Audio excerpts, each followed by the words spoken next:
सनातन धर्म और इस्लाम ट्रस्ट में आपका स्वागत है। आज मैं बताने जा रहा हूँ कि मुसलमान कहता है कि मैं अल्लाह के सिवाय किसी की इबादत नहीं करूँगा। लेकिन मैं जानना चाहता हूँ कि वेद उतरा, पुराण उतरा, रामायण उतरा, गीता उतरा, इतना तक कि दाऊद इब्राहिम की जो पुस्तक ज़बूर उतरा,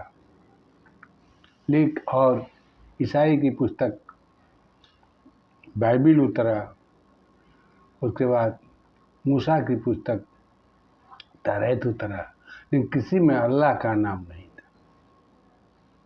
केवल कुरान में ही अल्लाह का नाम क्यों है? और तुम कहते हो कि अल्लाह के सिवाय की इबादत नहीं करेंगे। अल्लाह क्या कहता है? पहले अल्लाह को तो समझो। अल्लाह जब कुरान को उतारा है तो कहता है कि अल्लाह के सिवाय कोई इसे नहीं बना सकता। तो जब अल्लाह के सिवाय कोई इसे बना नहीं सकता है तो इसको कौन बनाया है? कहता है कि मैं ही कुरान को उतारा हूँ, जिसमें मेरा नाम अल्लाह है। अब मुसलमानों को भ्रम हो गया, केवल अल्लाह के सिवाय किसी इबादत नहीं करेंगे। लेकिन अंतिम लाइन में वो लिखते हैं, इसमें 4 लाइनें हैं, जिसमें अंतिम लाइन में लिखते हैं कि संसार का मालिक अल्लाह ने ही बनाया है। अब ये लाइन तस्दीक करता है कि वेद, पुराण, गीता, रामायण, ज़बूर, तौरात, बाइबिल, इंजिल, जितनी भी किताबें आई हैं सब अल्लाह ने ही बनाया है। अब अल्लाह ने बनाया है तो अपना नाम इसमें क्यों नहीं डाला? अब ये प्रश्न खड़ा हुआ, क्योंकि अल्लाह ने जिस भाषा में जो पुस्तक उतारा उस भाषा में वो अपना नाम डाला। जैसे वेद में अपना नाम ओम लिख दिया, या सनातन धर्म की पुस्तकों में अपना नाम ओम रखा, बाइबिल की पुस्तकों में अपना नाम गॉड रखा, यहूदी के पुस्तकों में भी अपना नाम गॉड रखा, कुरान में अपना नाम अल्लाह रखा। लेकिन जब सब नाम उसी के हैं तो क्यों केवल तुम ये कहते हो कि हम अल्लाह के सिवाय किसी की इबादत नहीं करेंगे? तो इसकी दूसरी लाइन जरा पढ़ लो। उसी लाइन में अल्लाह कहता है कि मैं सारी आकाशी पुस्तकों को तस्दीक करता हूँ, मैं प्रमाणित करता हूँ कि जितने भी आकाशी पुस्तकें वेद से लेकर के और आज तक उतरा है सब सही हैं, और उनको मैं कुरान के अलावा भी उसको प्रमाणित करता हूँ कि वो सही हैं। उसमें जो जो बातें लिखी गई हैं सही हैं।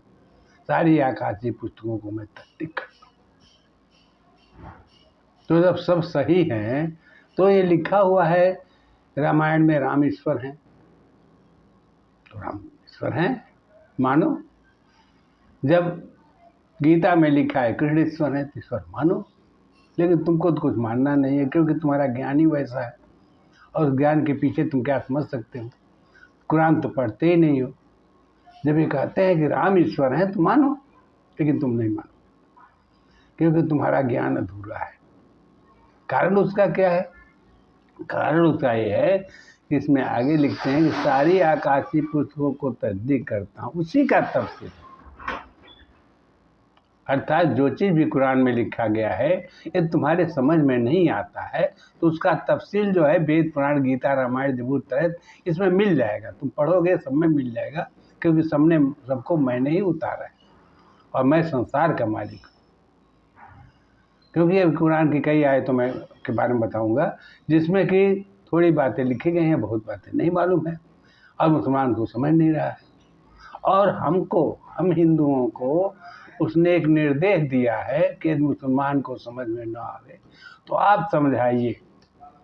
कुरान की आयत पारा 14 आयत 16, पारा 14 सूरह आयत 43 में लिखा हुआ है कि हे मोहम्मद, तुम्हारे पहले मैं आदमी को ही पैगंबर बनाकर भेजता था, उनको खुदाई संदेश देता था। यदि तुमको समझ में ना आवे तो उनसे पूछ कर देख लो।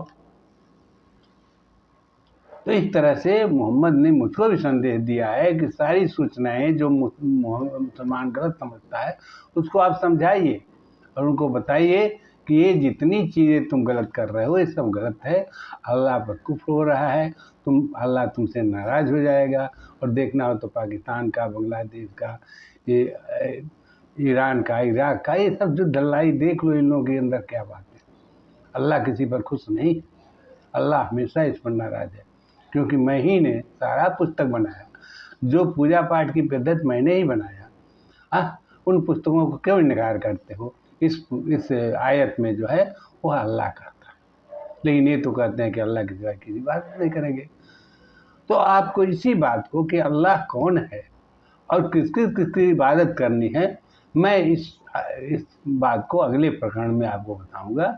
लेकिन इसमें साफ साफ कहता है कि सारी किताबों को तस्दीक करने के बाद भी तुम यदि कहते हो कि अल्लाह के सिवाय किसी की इबादत नहीं करेंगे, तो ये तुम्हारी मूर्खता है, गैर जानकारी है, तुम्हारे पास इल्म नहीं है। इसलिए अल्लाह कहता है कि नहीं, जितने संसार में देवता हैं, जितने जो गॉड को कहते हैं, किसी भी नाम से पुकारते हैं, वो सब मुझे ही पुकारते हैं। इस आयत को मैं अगले वर्णन करूँगा, लेकिन आज मैं आपको ये बताने जा रहा हूँ कि ये मुसलमान जो हैं वो कुरान के बिल्कुल नहीं पढ़ते हैं, बिल्कुल नहीं जानते हैं। वो तिलावत करते हैं, याद कर लेते हैं, लेकिन उसका अर्थ नहीं जानते हैं, जिसके कारण कि कुरान की ये दुर्दशा हो रही है कि कुरान को सारे लोग कहते हैं आतंकवादी किताब है। इसलिए मैं सबसे निवेदन करना चाहता हूँ कि आप कुरान की आयतों को समझें और उसको अच्छी से अच्छी विद्या ग्रहण करें, और तभी जाकर आपका कल्याण हो।